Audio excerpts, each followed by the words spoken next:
যশোর, খুলনা, সাতক্ষীরা অঞ্চলের জলাবদ্ধতা সংকট মোকাবেলায় করণীয় নিয়ে পানি কমিটির সংবাদ সম্মেলন অনুষ্ঠিত হয়েছে।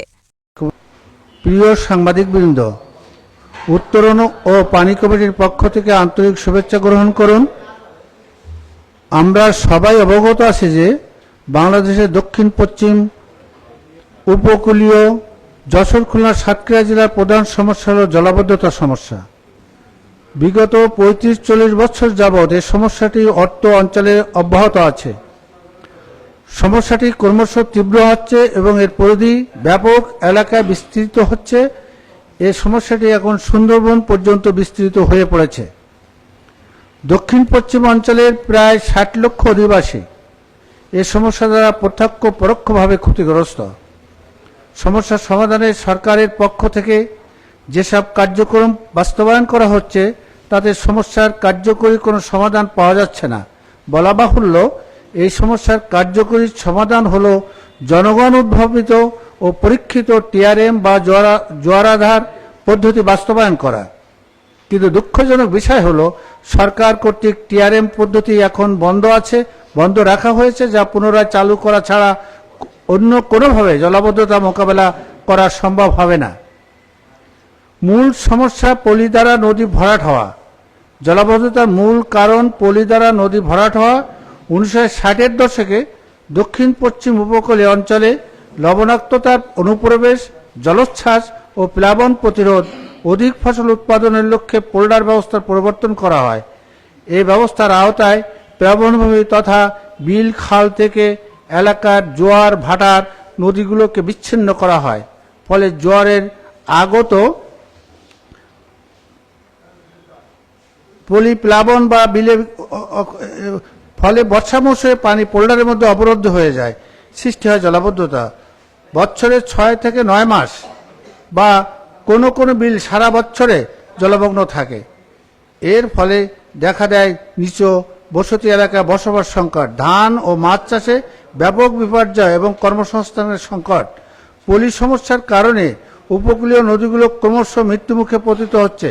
যশোর অঞ্চলের টেকা, মুক্তেশ্বরী, আপার ভদ্রা, বুড়িভদ্রা ও হরিহর, শিবসা, কুরুলিয়া নদী এবং সাতক্ষীরা জেলার কপোতাক্ষ, বেতনা, মরিচাপ, সাপমারা, লাবণ্যবতী, গলঘেঁষিয়া ও খোলপেটুয়া প্রভৃতি নদীগুলোতে বর্ধিত করে পলি জমে নদীগুলো দ্রুত মৃত্যুমুখে পতিত হচ্ছে। সুন্দরবনের বনভূমি ও নদী খালগুলোতে ব্যাপকভাবে পলি জমে পরিবেশের ব্যাপক বিপর্যয় ঘটাচ্ছে। অন্যদিকে বদ্বীপ ভূমি ক্রমশ বসে যাওয়া এবং জলবায়ু পরিবর্তনজনিত কারণে জলাবদ্ধতা ও পরিবেশ সমস্যা তীব্র হচ্ছে। পোল্ডার ব্যবস্থার কারণে এলাকার ভূগঠন পরীক্ষা তথা বদ্বীপের ভূমি গঠন কাজ একেবারে বন্ধ হয়ে গেছে। স্বাভাবিক নিয়মে এই এলাকার পললজাত ভূমি নিজস্বভাবে বসে যায়, যা পলি দ্বারা পূরণ হতো। ভূগঠন কাজ বন্ধ হয়, ভূমি একতরফাভাবে বসে যে ক্রমশ নিচু হয়ে যাচ্ছে। অন্যদিকে জলবায়ু পরিবর্তনের কারণে সমুদ্র পৃষ্ঠের উচ্চতা বৃদ্ধি পাওয়ায় নদীতে পানি উচ্চতাও বৃদ্ধি পাচ্ছে। জলাবদ্ধতার সাথে উল্লেখিত দুটি কারণ যুক্ত হয় জলাবদ্ধতার তীব্রতা যেমন বৃদ্ধি পাচ্ছে তেমনি ঘটে চলেছে পরিবেশের ব্যাপক বিপর্যয়। এলাকাবাসীর আশঙ্কা, এই অবস্থা অব্যাহত থাকলে এলাকায় আদৌ বসবাস করা সম্ভব হবে কিনা। নেক্সট, টিআরএম বা বিলে জোয়ার ভাটা পদ্ধতি। জলাবদ্ধ সমস্যা মোকাবেলায় সরকারের পক্ষ থেকে নদী, খাল খনন, উপকূলীয় বাঁধ ও স্লুইস গেট সংস্কার, সেচের মধ্যে পানি পাম্প আউট পুনঃভাবে বাস্তবায়ন করা হচ্ছে। কিন্তু এসব কার্যক্রম দ্বারা কার্যকরী কোনো ফলাফল পাওয়া যাচ্ছে না। নদী খনন হওয়ার পর নদী 1 থেকে 2 বছরের মধ্যে আবারও পলি দ্বারা ভরাট হচ্ছে। এটি উপলব্ধি করেছে যে মূল সমস্যা হল নদীবক্ষে পলি অবক্ষেপণ। নদী খননের মাধ্যমে সমস্যা নিয়ন্ত্রণ করা সম্ভব নয়। পোল্ডার পূর্বে পলি যেমন বিলের মধ্যে অবক্ষেপিত হতো, সে ব্যবস্থায় পরিবর্তন দরকার। এতে জনগণ কর্তৃক 1991 সালে বিল ডাকাতি হয় এবং 1997 সালে ভবদা অঞ্চলের হরি অববাহিকা ভাইনার বিলে জোয়ার ভাটা পদ্ধতি চালু করা হয়। সরকার কর্তৃক ভায়না বিলে একটি সমীক্ষার ভিত্তিতে এ পদ্ধতি কার্যকরী বিবেচিত হয় 2002 সালে বিল কাদারিয়ায়।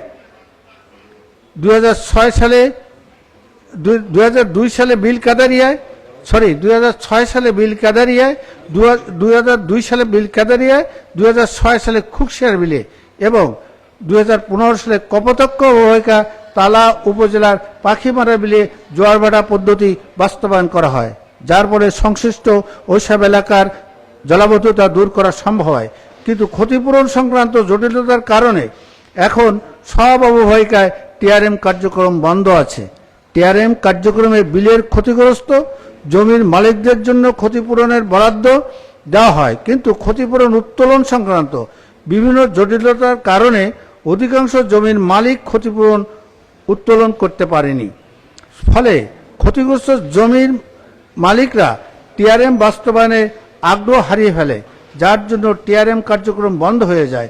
ক্ষতিপূরণ সংক্রান্ত জটিলতা নিরসনে কর্তৃপক্ষ কোনো উদ্যোগ গ্রহণ করছে না।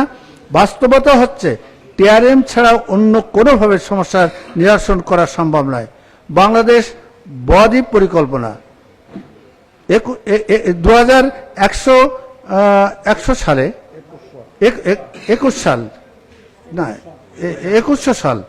2100 সালে বাংলাদেশ সরকার বাংলাদেশের আগামী 100 বছরের জন্য বাংলাদেশ বদ্বীপ পরিকল্পনা 2100 সাল নামে একটি বৃহৎ উন্নয়ন প্রকল্প 2018 সালে ঘোষণা করেছে।